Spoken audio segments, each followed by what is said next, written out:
अभी election announce नहीं हुआ है।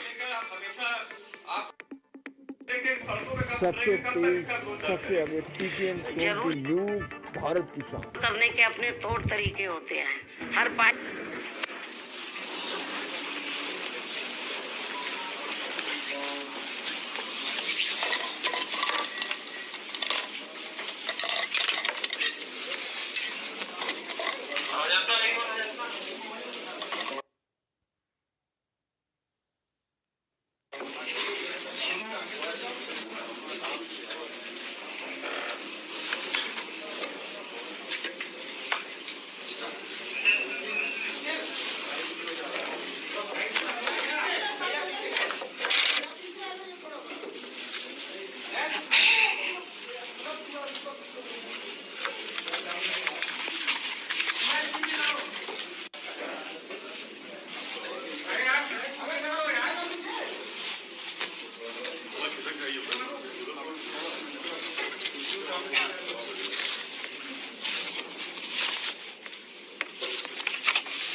शुक्रिया आपका बहुत।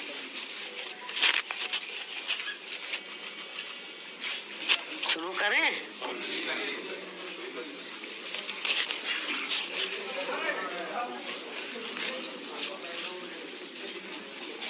सबसे पहले आज मैं अपने जन्मदिन के मौके पर आप सभी मीडिया बंधुओं को वे आपके माध्यम से पूरे देशवासियों को तथा बीएसपी के सभी छोटे बड़े पदाधिकारियों, कार्यकर्ताओं एवं अपने शुभचिंतकों को भी नववर्ष सन 2024 की हार्दिक बधाई एवं शुभकामनाएं देती हूँ। साथ ही कुदरत से ये भी कामना करती हूँ कि ये नववर्ष सभी की जिंदगी में अपार तरक्की व खुशहाली लाए तथा आए दिन नई नई आ रही बीमारियों के प्रकोप से भी जरूर बचाए। वैसे मेरे जन्मदिन को लेकर आप लोग ये अवगत हैं कि नव वर्ष के पहले महीने में ही अर्थात आज के ही दिन दिनांक 15 जनवरी को पूरे देश भर में बीएसपी पार्टी व मूवमेंट से किसी न किसी रूप में जुड़े लोग मेरा जन्मदिन विशेषकर जन कल्याणकारी दिवस के रूप में ही मनाते हैं और वे इस वर्ष आज भी उसी मिशनरी भावना व सोच के तहत ही मेरा जन्मदिन मना रहे हैं।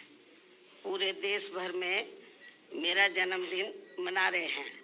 उसके लिए मैं उन सभी लोगों का व अपने शुभ चिंतकों का भी हार्दिक दिल से आभार प्रकट करती हूँ। हालांकि इस मामले में मैं ये भी कहना चाहूँगी कि हमने यूपी में अपनी पार्टी के नेतृत्व में 4 बार रही सरकार के दौरान यहाँ सर्वजन हिताय व सर्वजन सुखाय के लिए और उसमें भी खासकर दलितों, आदिवासियों, अति पिछड़े वर्गों, मुस्लिम व अन्य धार्मिक अल्पसंख्यकों के साथ साथ गरीबों, मजदूरों, बेरोजगारों, छात्रों, युवाओं, महिलाओं, व्यापारियों, कर्मचारियों, किसानों व अन्य मेहनतकश लोगों के हित एवं कल्याण के लिए भी अनेकों अति महत्वपूर्ण जन कल्याणकारी योजनाएं शुरू की हैं, जिनके अब देश में दूसरी पार्टियों की सरकारें नकल करके व नाम एवं थोड़ा स्वरूप आदि बदलकर भुनाने में लगी हैं, किंतु उनकी जातिवादी, पूंजीवादी, संकीर्ण व सांप्रदायिक सोच होने की वजह से उनका इन्हें सही से पूरा लाभ नहीं मिल पा रहा है और अब तो इनको केंद्र व राज्यों की सरकारों द्वारा गरीबी, बेरोजगारी व महंगाई आदि से मुक्ति दिलाने की बजाय तथा रोटी रोजी व रोजगार के भी साधन उपलब्ध कराने की गारंटी देने की बजाय इन्हें फ्री में थोड़ा सा राशन आदि देकर अपना गुलाम व लाचार एवं मोहताज और बनाया हुआ है। जबकि हमने यहाँ यूपी में अपनी पार्टी के नेतृत्व में 4 बार रही सरकार के दौरान इन लोगों को वर्तमान सरकारों की तरह अपना गुलाम व लाचार एवं मोहताज न बनाकर, बल्कि इन्हें बड़ी तादाद में सरकारी एवं गैर सरकारी क्षेत्रों में रोटी रोजी एवं रोजगार आदि के साधन उपलब्ध करा के व इनकी गारंटी देकर काफी हद तक इनको अपने पैरों पर खड़ा भी किया है। साथ ही इन्हें मान सम्मान व स्वाभिमान की जिंदगी बसर करने का भी काफी मौका दिया है, जो वर्तमान में हमें कहीं पर भी होता हुआ नजर नहीं आ रहा है। और अब पिछले कुछ वर्षों से केंद्र व राज्यों की भी सरकारों द्वारा अपने इन सब कमियों पर पर्दा डालने के लिए जिस प्रकार से धर्म व संस्कृति की आड़ में राजनीति की जा रही है, तो उससे अपने देश का संविधान एवं लोकतंत्र मजबूत नहीं बल्कि कमजोरी होगा। ऐसी स्थिति में आज मैं अपने जन्मदिन के खास मौके पर व मीडिया के जरिए इन सभी दुखी एवं पीड़ित लोगों से व विशेषकर बहुजन समाज के सभी वर्गों से अर्थात दलितों, आदिवासियों, अति पिछड़े वर्गों, मुस्लिम व अन्य धार्मिक अल्पसंख्यक समाज के लोगों से ये कहना चाहूँगी कि वे अपनी रोटी रोजी व रोजगार आदि के लिए तथा मान सम्मान एवं स्वाभिमान की जिंदगी बसर करने वे अपनी वर्तमान एवं आगे आने वाली पीढ़ी की बेहतरी के लिए भी अपने संतों, गुरुओं व महापुरुषों में भी खासकर महात्मा ज्योतिबा फूले, श्री छत्रपति शाहू जी महाराज, श्री नारायणा गुरु, परम पूज्य बाबा साहब डॉक्टर भीमराव अंबेडकर एवं मान्यवर श्री कांशीराम जी आदि के बताए हुए रास्तों पर चलकर अपनी एकमात्र हितैषी पार्टी बीएसपी को हर मामले में जरूर मजबूत बनाना है तथा जिनके हित व कल्याण के लिए मैंने अपनी पूरी जिंदगी भी समर्पित की है।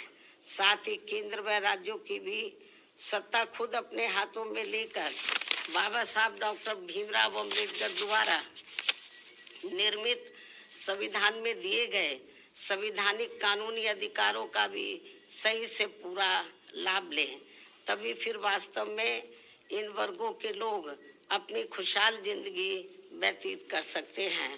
और ये सब हमने उत्तर प्रदेश में अपनी सरकार के समय में काफ़ी कुछ करके भी दिखाया है, जबकि कांग्रेस, बीजेपी व इनकी सभी सहयोगी पार्टियां भी जिनकी सोच, सिद्धांत एवं कार्यशैली पूर्ण रूप से जातिवादी, पूंजीवादी, संकीर्ण, सांप्रदायिक व सामंतवादी भी है, ऐसी ये पार्टियां सत्ता में बने रहकर इनको कभी भी अपने पैरों पर खड़े होते हुए देखना नहीं चाहती हैं। ऐसे में फिर इन सभी विरोधी पार्टियों की सरकारों के चलते इनका सही से पूरा विकास व उत्थान आदि नहीं हो सकता है।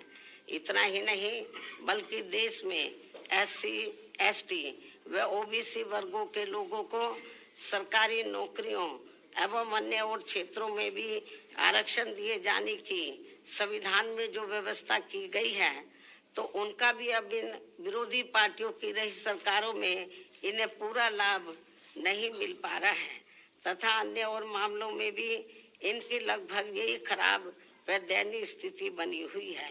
इसलिए इन सब बातों को ध्यान में रखकर देश में गरीबों, मजदूरों, बेरोजगारों तथा बहुजन समाज के सभी वर्गों के लोगों को बीएसपी से जुड़ना तथा इन्हें फिर सत्ता तक पहुंचना बहुत जरूरी है। किंतु इन्हें यहाँ ये बात भी जरूर ध्यान में रखकर चलना होगा कि ये लोग अपने इस मकसद में कामयाब ना हो सके, तो उसके लिए यहाँ सभी विरोधी पार्टियां अंदर अंदर एक होकर व किस्म किस्म के साम, दाम, दंड भेद आदि अनेकों हथकंडे इस्तेमाल करके इन्हें हमेशा सत्ता से दूर बनाए रखना चाहती हैं, जिनसे इन्हें हर स्तर पर सावधान रहना होगा तथा गुमराह भी नहीं होना है। और इस मामले में ताजा उदाहरण ये है कि अभी हाल ही में विपक्ष के इंडिया गठबंधन को लेकर जिस प्रकार से सपा मुखिया ने एक सोची समझी रणनीति के तहत बीएसपी के लोगों को गुमराह करने के उद्देश्य से कुछ ही घंटों के अंदर बीएसपी प्रमुख के प्रति गिरगिट की तरह अपना रंग बदला है, तो उससे भी पार्टी के लोगों को जरूर सावधान रहना है। इसके साथ ही पिछले महीने पार्टी की ऑल इंडिया की बैठक में आम सहमति से श्री आकाश आनंद को मैंने अपना एकमात्र उत्तराधिकारी घोषित किया था।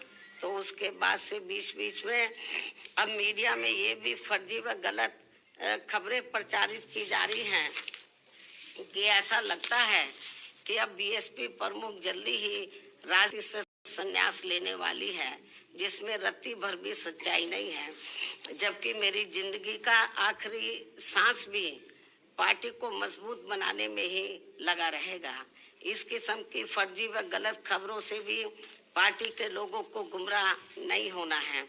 और अब तो चुनावों में ईवीएम में अधिकांश धांधली व गड़बड़ी किए जाने की मिल रही खबरों से भी बीएसपी के लोग भी काफी ज्यादा दुखी व चिंतित भी हैं। हालांकि ऐसी स्थिति में ये व्यवस्था बाहरी देशों की तरह कभी भी यहाँ खत्म हो सकती है।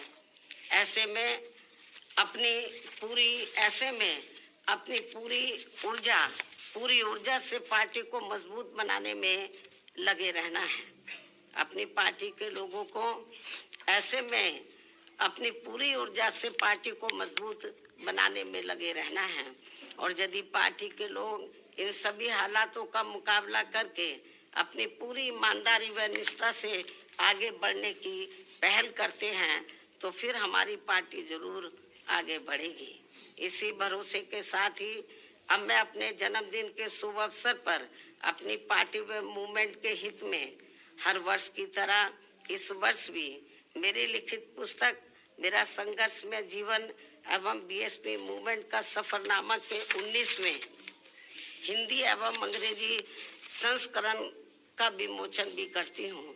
और ये पुस्तक खासकर वर्तमान युवा पीढ़ी व पार्टी में नए जुड़े लोगों के साथ साथ आगे आने वाली पीढ़ी के लिए भी उनका एक उज्जवल एवं बेहतरीन मार्गदर्शक बनने का काम करेगी, जिसे मैं हर वर्ष इस पुस्तक के जरिए आज के ही दिन अपने लोगों को ये खास तोहफा भी देती हूँ। और अब मैं इस अति महत्वपूर्ण पुस्तक का विमोचन करने से पहले पार्टी के लोगों से ये भी अनुरोध करती हूँ कि अब देश में लोकसभा के आम चुनाव होने का भी समय बहुत कम ही रह गया है। और यदि इस चुनाव में पार्टी के लोग मेरे दिशा निर्देशों के मुताबिक चलकर व रात दिन कड़ी मेहनत करके अपनी पार्टी का बेहतर रिजल्ट ले आते हैं, तो फिर यही इनका इस वर्ष मेरे जन्मदिन का खास तोहफा भी होगा। वैसे मुझे पूरी उम्मीद है कि पार्टी के सभी लोग अपने तन मन धन की पूरी ऊर्जा, शक्ति, एकजुटता तथा आपसी भाईचारे के साथ मिलकर लोकसभा का ये आम चुनाव पूरी दमदारी के साथ ही लड़ेंगे और केंद्र की सत्ता में अपनी प्रभावी भागीदारी भी सुनिश्चित करेंगे। इसके साथ ही इस चुनाव को लेकर जहां मैं ये बात भी फिर से स्पष्ट कर देना चाहती हूं कि हमारी पार्टी देश में जल्दी ही घोषित होने वाले लोकसभा के ये आम चुनाव यहाँ गरीबों एवं उपेक्षित वर्गों में से विशेषकर दलितों, आदिवासियों, अति पिछड़े वर्गों, मुस्लिम व अन्य धार्मिक अल्पसंख्यक समाज के लोगों के बलबूते पर ही पूरी तैयारी व दमदारी के साथ अकेले ही लड़ेगी। और इन्हीं के बलबूते पर ही हमने सन 2007 में यहाँ आबादी के हिसाब से देश के सबसे बड़े प्रदेश उत्तर प्रदेश में अकेले ही चुनाव लड़कर फिर अपनी पार्टी की पूर्ण बहुमत की सरकार भी बनाई थी। इसलिए अपने इस अनुभव को भी खास ध्यान में रखकर हमारी पार्टी लोकसभा के ये आम चुनाव अकेले ही लड़ेगी तथा देश की जातिवादी, पूंजीवादी, संकीर्ण व सांप्रदायिक सोच रखने वाली सभी विरोधी पार्टियों से अपनी दूरी बना के रखेगी। अर्थात हमारी पार्टी यहाँ किसी भी गठबंधन व पार्टी के साथ मिलकर ये चुनाव नहीं लड़ेगी। इसके साथ ही यदि ये चुनाव सन 2007 में यूपी विधानसभा के हुए आम चुनाव की तरह फ्री एंड फेयर होता है, जिसमें उस समय ईवीएम में कोई भी धांधली व गड़बड़ी आदि नहीं की गई थी, तो फिर इस बार हमारी पार्टी लोकसभा के आम चुनाव अकेले ही लड़कर अपना बेहतर रिजल्ट जरूर लाएगी। यहाँ मैं ये भी कहना चाहूँगी कि हमारी पार्टी गठबंधन न करके अकेले ही चुनाव इसलिए लड़ती है क्योंकि इस पार्टी का सर्वोच्च नेतृत्व एक दलित के हाथ में है, जिनके प्रति अधिकांश पार्टियों की जातिवादी मानसिकता अभी तक भी नहीं बदली है। यही मुख्य वजह है कि गठबंधन करके चुनाव लड़ने में बीएसपी का वोट तो गठबंधन से जुड़ी पार्टी को पूरा चला जाता है, लेकिन उनका अपना बेस वोट वह विशेषकर अपर कास्ट समाज का वोट बीएसपी को ट्रांसफर नहीं हो पाता है। और इसके कुछ खास उदाहरण ये हैं कि यहाँ यूपी में सन 1993 में हुए विधानसभा के आम चुनाव सपा से गठबंधन करके लड़ने से बीएसपी की केवल 67 सीटें ही जीत कर आई थी, जबकि सपा को इसका ज़्यादा लाभ पहुंचा था। उसके बाद सन 1996 में बीएसपी ने यूपी में हुए विधानसभा का आम चुनाव कांग्रेस पार्टी से गठबंधन करके लड़ा था, जिसमें पार्टी की केवल 67 सीटें ही जीत कर आई थी और इस चुनाव में भी कांग्रेस पार्टी को ही ज़्यादा फायदा हुआ था।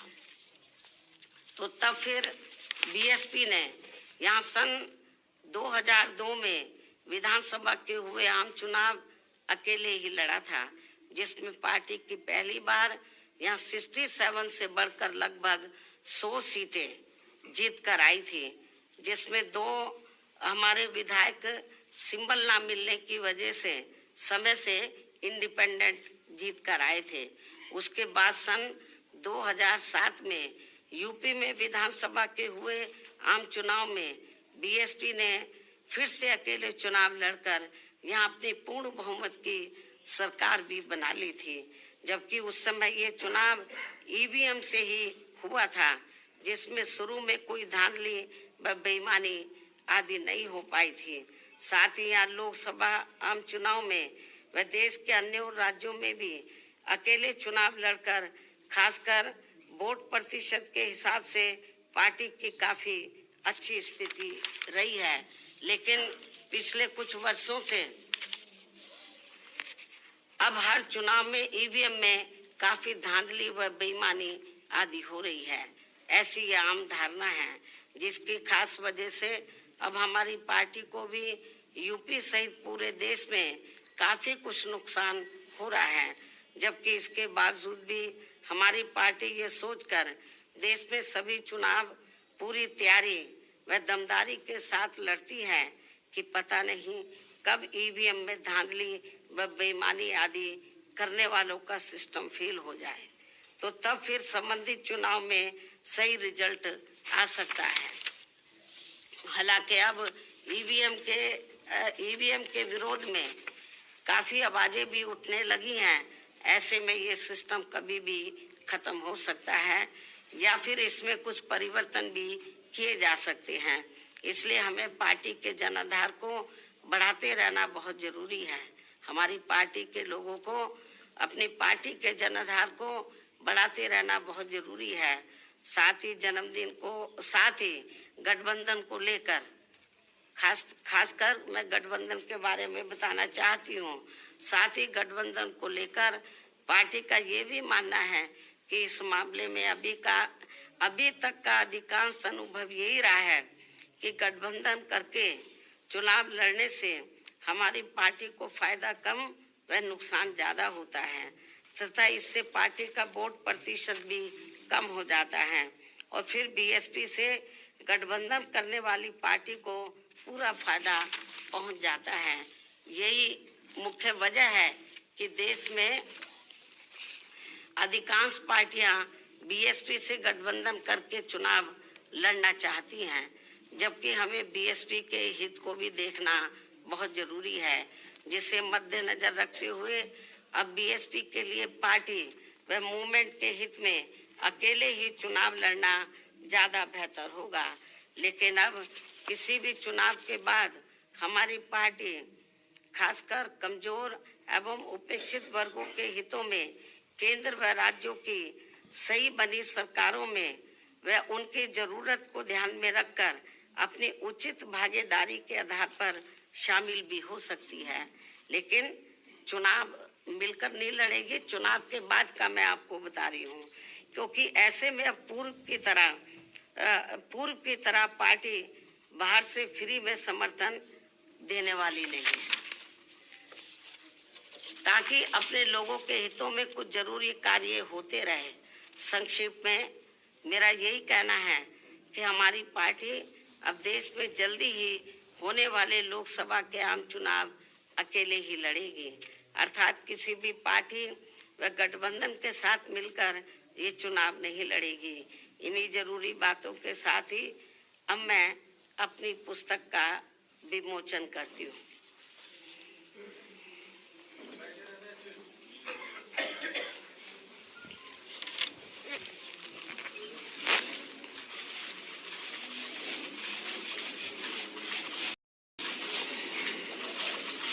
मायावती जी, देश के तत्कालीन प्रधानमंत्री पहले ये काम तो हो जाने दो।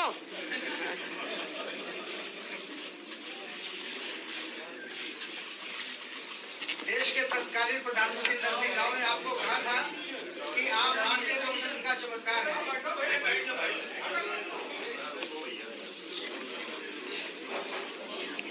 आपको किताब से नफरत है क्या?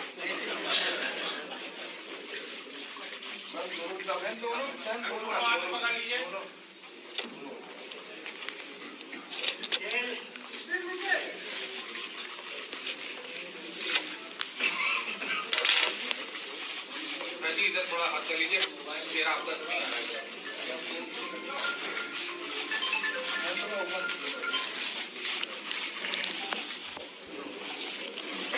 मेरा सवाल ये था। अरे अपनी बात यहीं समाप्त करती हूँ।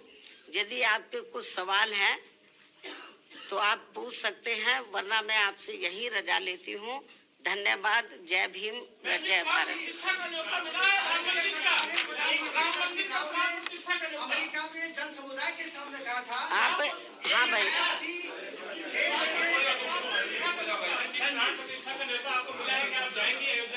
आप एक ही सवाल पूछ लो पहले। आप दोनों तय कर लो कि पहले मैं आपका जवाब दूं या आपका दूं। तत्कालीन प्रधानमंत्री नरसिंह राव ने अमेरिका में भारतीय समुदाय के सामने कहा था कि मायावती देश के लोकतंत्र का चमत्कार है, और देश ने उस समय स्वीकार किया था कि मायावती देश की प्रधानमंत्री पद की दावेदार बन चुकी है। आज आपका दावा क्या है? उनकी सोच का मैं स्वागत करती हूँ। आपने ये सवाल पूछा कि आपको राम मंदिर से निर्माण से संबंधित जो कंप्लीट लगभग होने के लिए जा रहा है, उससे संबंधित जो प्रोग्राम इस महीने 22 जनवरी को होने के लिए जा रहा है, तो उसके संबंध में आपने ये सवाल पूछा है कि क्या आपको इसका निमंत्रण मिला है, यही आपका सवाल है। तो मैं आपको ये बताना चाहती हूँ कि मुझे इसका निमंत्रण मिला है।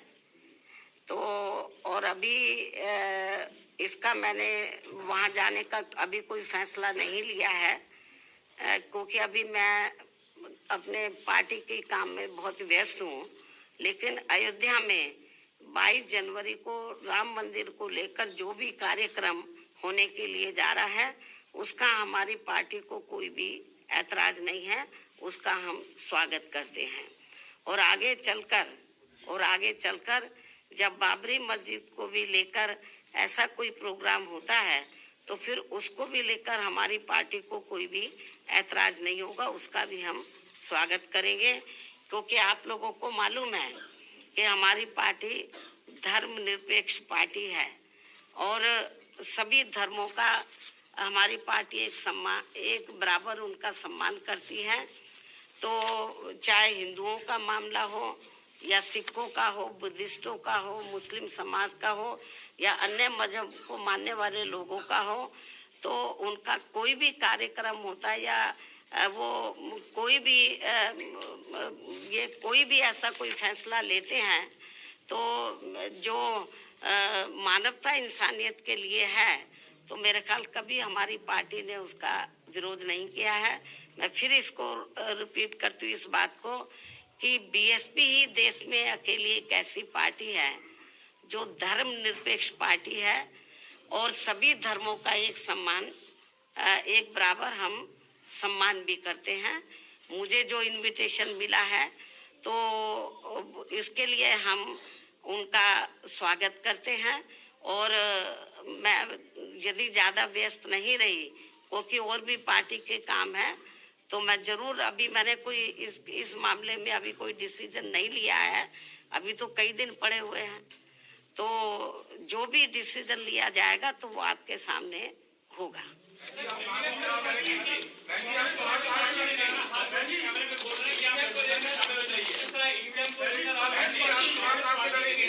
हाथ जोड़ के बोल रहे हैं कि आप गठबंधन में शामिल हो जाइए।